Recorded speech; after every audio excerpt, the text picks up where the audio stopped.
Ladies and gentlemen, the President of the United States.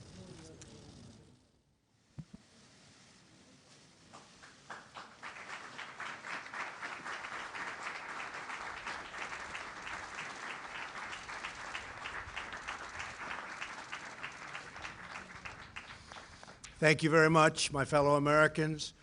I am very proud to announce today that we have reached a deal to end the shutdown and reopen the federal government.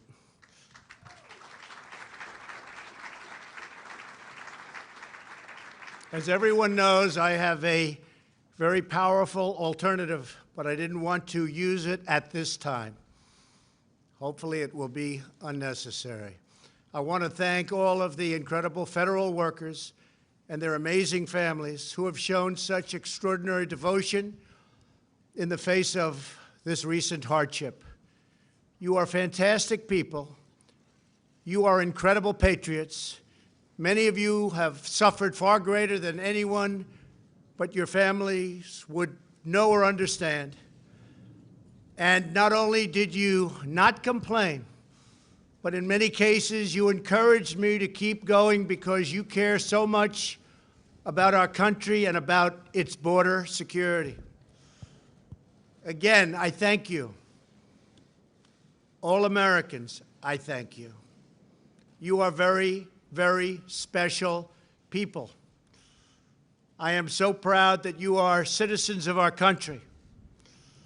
When I say make America great again, it could never be done without you.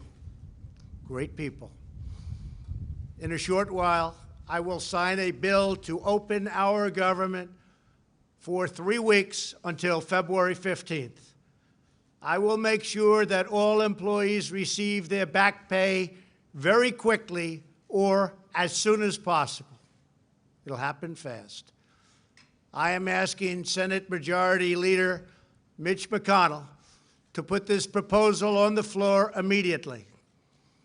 After 36 days of spirited debate and dialogue, I have seen and heard from enough Democrats and Republicans that they are willing to put partisanship aside, I think, and put the security of the American people first. I do believe they're going to do that. They have said they are for complete border security, and they have finally and fully acknowledged that having barriers, fencing, or walls, or whatever you want to call it, will be an important part of the solution. A bipartisan conference committee of House and Senate lawmakers and leaders will immediately begin reviewing the requests of our Homeland Security experts, and experts they are, and also law enforcement professionals who have worked with us so closely. We want to thank Border Patrol, ICE, and all law enforcement. Been incredible.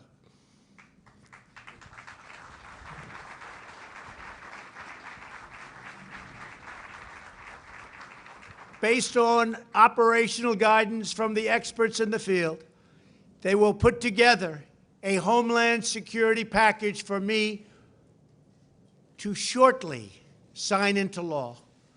Over the next 21 days, I expect that both Democrats and Republicans will operate in good faith. This is an opportunity for all parties to work together for the benefit of our whole beautiful, wonderful nation. If we make a fair deal, the American people will be proud of their government for proving that we can put country before party. We can show all Americans and people all around the world that both political parties are united when it comes to protecting our country and protecting our people. Many disagree. But I really feel that working with Democrats and Republicans, we can make a truly great and secure deal happen for everyone. Walls should not be controversial. Our country has built 654 miles of barrier, over the last 15 years, and every career Border Patrol agent I have spoken with has told me that walls work. They do work. No matter where you go, they work. Israel built a wall, 99.9% successful. Won't be any different for us. They keep criminals out. They save good people from attempting a very dangerous journey from other countries, thousands of miles, because they think they have a glimmer of hope of coming through. With a wall, they don't have that hope. They keep drugs out, and they dramatically increase efficiency by allowing us to patrol far larger areas with far fewer people. It's just common sense. Walls work. That's why most of the Democrats in Congress have voted in the past for bills that include walls and physical barriers and very powerful fences. The walls we are building are not medieval walls. They are smart walls designed to meet the needs of frontline border agents and are operationally effective. These barriers are made of steel, have see-through visibility, which is very important, and are equipped with sensors, monitors, and cutting-edge technology, including state-of-the-art drones. We do not need 2,000 miles of concrete wall from sea to shiny sea. We never did. We never proposed that. We never wanted that, because we have barriers at the border where natural structures are as good as anything that we can build. They're already there. They've been there for millions of years. Our proposed structures will be in predetermined high-risk locations that have been specifically identified by the Border Patrol to stop illicit flows of people and drugs. No border security plan can ever work without a physical barrier. Just doesn't happen. At the same time, we need to increase drug detection technology and manpower to modernize our ports of entry, which are obsolete. The equipment's obsolete. They're old. They're tired. This is something we have all come to agree on and will allow for quicker and safer commerce. These critical investments will improve and facilitate legal trade and travel through our lawful ports of entry. Our plan also includes desperately needed humanitarian assistance for those being exploited and abused by coyotes, smugglers, and the dangerous journey north. The requests we have put before Congress are vital to ending the humanitarian and security crisis on our southern border. Absolutely vital. Will not work without it. This crisis threatens the safety of our country and thousands of American lives. Criminal cartels, narco-terrorists, transnational gangs like MS-13, and human traffickers are brazenly violating U.S. laws and terrorizing innocent communities. Human traffickers. The victims are women and children, maybe to a lesser extent, believe it or not, children.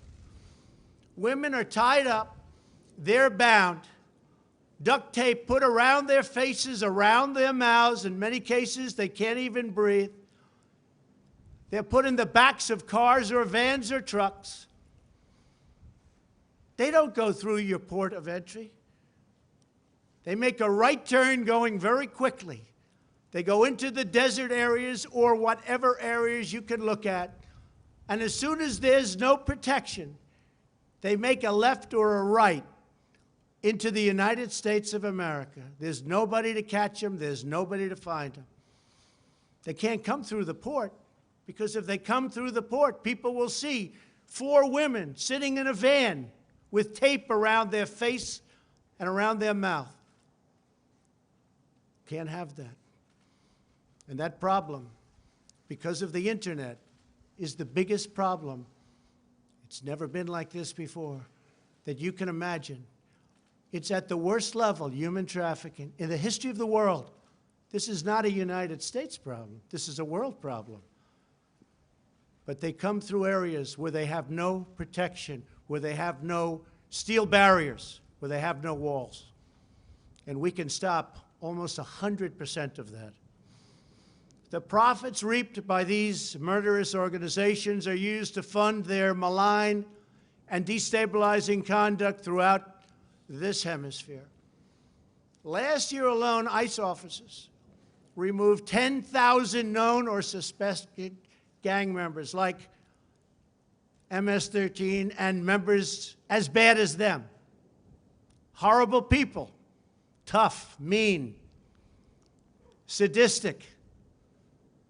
In the last 2 years, ICE officers arrested a total of 266,000 criminal aliens inside of the United States, including those charged or convicted of nearly 100,000 assaults, 30,000 sex crimes, and 4,000 homicides, or as you would call them, violent, vicious killings. Can be stopped. Vast quantities of lethal drugs, including meth, fentanyl, heroin, and cocaine, are smuggled across our southern border and into U.S. schools and communities. Drugs kill much more than 70,000 Americans a year and cost our society in excess of $700 billion. The sheer volume of illegal immigration has overwhelmed federal authorities and stretched our immigration system beyond the breaking point.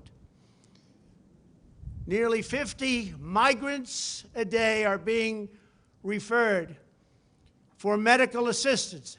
They're very, very sick, making this a health crisis as well. It's a very big health crisis. People have no idea how big it is unless you're there. Our backlog in the immigration courts is now far greater than the 800,000 cases that you've been hearing about over the last couple of years. Think of that, though. 800,000 cases because our laws are obsolete. So obsolete. They're the laughing stock all over the world. Our immigration laws, all over the world, they've been there for a long time, are the laughing stock all over the world. We do not have the necessary space or resources to detain, house, vet, screen, and safely process this tremendous influx of people. In short, we do not have control over who is entering our country, where they come from, who they are, why they are coming. The result for many years is a colossal danger to public safety. We're going to straighten it out. It's not hard. It's easy if given the resources. Last month was the third straight month in a row with 60,000 apprehensions on our southern border. Think of that. We apprehended 60,000 people. That's like a stadium full of people, a big stadium. There are many criminals being apprehended, but vast numbers are coming because our economy is so strong. We have the strongest economy now in the entire world. You see what's happening. We have nowhere left to house them and no way to promptly remove them. We can't get them out because our laws are so obsolete, so antiquated, and so bad. Without new resources from Congress, we will be forced to release these people into communities, something we don't want to do, called catch and release. You catch them, even if they're criminals. you then release them. And you can't release them from where they came. So they go into our country and end up in places you would least suspect. And we do as little releasing as possible, but they're coming by the hundreds of thousands. I have had 0 Democrat lawmakers volunteer to have them released into their districts or states, and I think they know that, and that's what we're going to be discussing over the next 3 weeks. The painful reality is that the tremendous economic and financial burdens of illegal immigration fall on the shoulders of low-income Americans, including millions of wonderful, patriotic, law-abiding immigrants who enrich our nation. As Commander-in-Chief, my highest priority is the defense of our great country. We cannot surrender operational control over the nation's borders to foreign cartels, traffickers, and smugglers. We want future Americans to come to our country legally and through a system based on merit. We need people to come to our country. We have great companies moving back into the United States. And we have the lowest employment and the best employment numbers that we've ever had. There are more people working today in the United States than have ever worked in our country. We need people to come in to help us on the farms and with all of these great companies that are moving back. Finally, they're moving back. People said it couldn't happen. It's happening. And we want them to enjoy the blessings of safety and liberty and the rule of law. We cannot protect and deliver these blessings without a strong and secure border. I believe that crime in this country can go down by a massive percentage if we have great security on our southern border. I believe drugs, large percentages of which come through the southern border, will be cut by a number that nobody will believe. So let me be very clear. We really have no choice but to build a powerful wall or steel barrier. If we don't get a fair deal from Congress, the government will either shut down on February 15th again, or I will use the powers afforded to me under the laws and the Constitution of the United States to address this emergency. We will have great security. And I want to thank you all very much. Thank you very much.